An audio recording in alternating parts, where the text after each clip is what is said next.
மஞ்சச்சோளம் கொட்டியிருக்கு.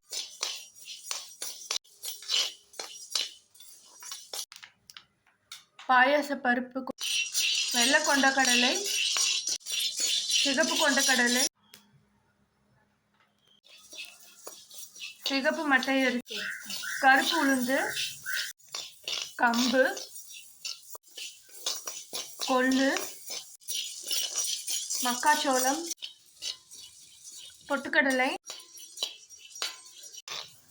ராகி, வெள்ளை உளுந்து பருப்பு, பார்லி, சாமை அரிசி, குதிரை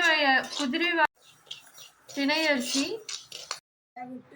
கருப்பு கவனி, பச்சை பயிறு, பாயாச கோதுமை,